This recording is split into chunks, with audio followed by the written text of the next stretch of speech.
Hello food lovers, welcome to our channel. నేను మీ రాణి Erramsetti. Friends, ఈరోజు snacks recipe చేసి చూపించబోతున్నానండి. 1 cup బియ్యం పిండితో చాలా సింపుల్గా టేస్టీగా ఈ స్నాక్స్ అనేవి చేసుకోవచ్చు. ఆ ప్రాసెస్ అంతా నేను మీకు చూపిస్తాను. వీడియోని మధ్య మధ్యలో స్కిప్ చేయకుండా ఫస్ట్ నుంచి లాస్ట్ వరకు చూడండి. ప్రాసెస్ కూడా చాలా సింపుల్ అండి. ఇంగ్రీడియంట్స్ కూడా చాలా తక్కువ ఇంగ్రీడియంట్స్తోనే మనం ఈ స్నాక్స్ రెసిపీ అనేది చేసి పెట్టేసుకోవచ్చు ఫ్యామిలీకి.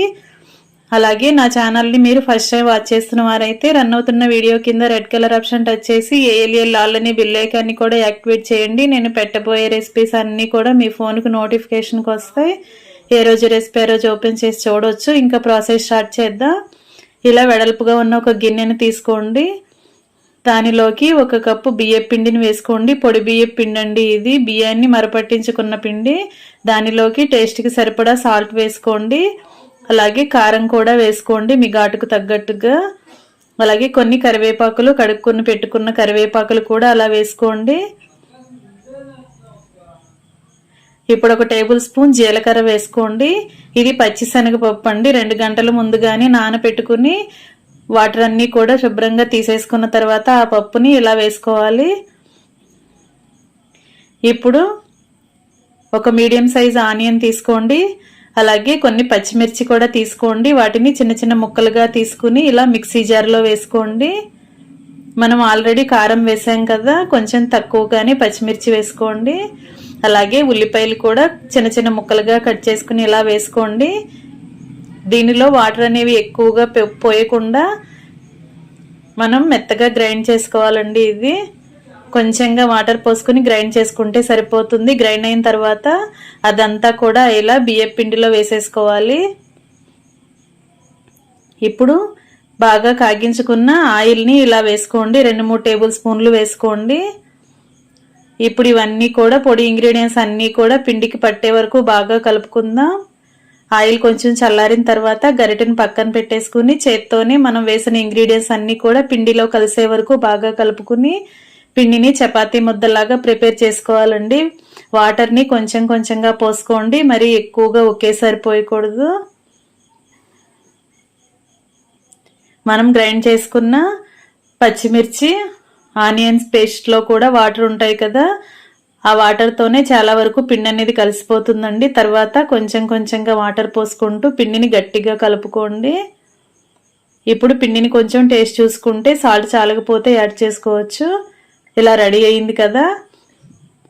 ఇప్పుడు ప్యాకింగ్ కవర్స్ కానీ కుకింగ్ ఆయిల్ కవర్స్ కానీ తీసుకుని ఇలా కట్ చేసుకోండి వెడల్పుగా. ఇప్పుడు దాని లోపల కొంచెంగా ఆయిల్ అప్లై చేసుకోవాలి. ఇలా చేసి పెట్టుకున్న తర్వాత మనం కలిపి పెట్టుకున్న పిండిలో నుంచి కొంచెంగా ఉన్న పిండిని తీసుకుని ఇలా చిన్న బాల్ లాగా చేసుకుని ఇలా అప్పడం లాగా ఒత్తుకోవాలండి. ఈ అప్పడాల సైజ్ అనేది మీ ఇష్టం. నేను ఇలా ఈ సైజులో చేసి చూపిస్తున్నాను కదా. ఇలా చేసుకుని ఒక ప్లేట్లోకి పెట్టుకుని పక్కన పెట్టేసుకుందాం.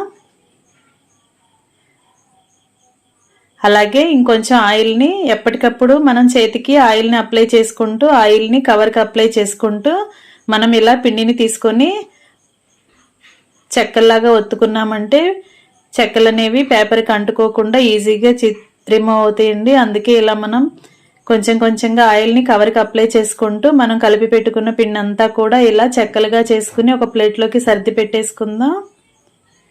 ఇప్పుడు కళాయి తీసుకుని డీప్ ఫ్రైకి సరిపడా ఆయిల్ పోసుకోండి. కళాయిని స్టవ్ మీద పెట్టుకుని ఆయిల్ కాగించుకున్న తర్వాత ఫ్లేమ్ని తగ్గించుకుని ఇలా మనం చేసి పెట్టుకున్న అప్పడాలు కొంచెం కొంచెంగా అలా ఆయిల్లో వేసుకుంటూ డీప్ ఫ్రై చేసుకోవటమే. ఫ్రెండ్స్, మనం బియ్యం పిండితో చేసాం కదా, ఆయిల్ అనేది కూడా ఎక్కువగా పీల్చుకోదండి. కొంచెంగా ఆయిల్ పోసుకుంటే సరిపోతుంది. ఇలా 2 వైపులా కూడా బాగా ఫ్రై అయిన తర్వాత అవన్నీ కూడా తీసుకుని గరిటెల్లో పెట్టేసుకుని ఆయిల్ అంతా కిందకి దిగిన తర్వాత వేరొక ప్లేట్లోకి పెట్టేసుకోవటమే. ఫ్రెండ్స్, చాలా టేస్టీగా ఉంటాయండి బియ్యం పిండి చెక్కలు. మనం నానబెట్టుకున్న పచ్చిశనగపప్పు వేసాం కదా, తింటున్నప్పుడు ఆ పప్పు అనేది చక్కగా పంటికి తగులుతూ చాలా టేస్టీగా ఉంటాయి. అంతేకాకుండా కారము, ఉప్పు, జీలకర్ర అన్నీ వేసాం కదా, పచ్చిమిర్చి, ఉల్లిపాయ పేస్ట్ ఆ టేస్ట్ అనేది కూడా చాలా బాగా తెలుస్తుందండి. సింపుల్గా చాలా టేస్టీగా మనం పిల్లలు స్కూల్ నుంచి వచ్చేసరికి అప్పటికప్పుడు 10 నిమిషాల్లోనే ఈ స్నాక్స్ రెసిపీ అనేది చేసి మన ఫ్యామిలీకి సర్వ్ చేయొచ్చండి. చాలా టేస్టీగా ఉంటుంది బియ్యపిండి చెక్కలు. మీరు కూడా ఖచ్చితంగా ట్రై చేసి మీకు కూడా ఎలా కుదిరిందో చెప్పండి. అలాగే నా ఛానల్ని ఫస్ట్ టైం వాచ్ చేస్తున్న వారు తప్పకుండా సబ్స్క్రైబ్ చేసుకోండి. పక్కనే ఉన్న బెల్ ఐకాన్ని కూడా యాక్టివేట్ చేయండి. సింపుల్ అండ్ టేస్టీ రెసిపీస్ని పోస్ట్ చేస్తాను. మీ అందరికీ కూడా వీడియోస్ నచ్చుతాయి, అలాగే స్నాక్స్ కూడా నచ్చుతాయండి. వీడియో నచ్చినట్లయితే లైక్ చేయండి. మీ ఫ్రెండ్స్కి ఫ్యామిలీ మెంబర్స్కి ఈ రెసిపీ అనేది షేర్ చేయండి. చాలా టేస్టీగా ఉంటాయండి, హెల్దీ కూడా. బియ్యపిండితో చేశాం కదా, అలాగే పచ్చిశనగపప్పు కూడా చాలా టేస్టీగా అనిపిస్తుంది తింటుంటే. కరివేపాకు కూడా వేసాం కదా.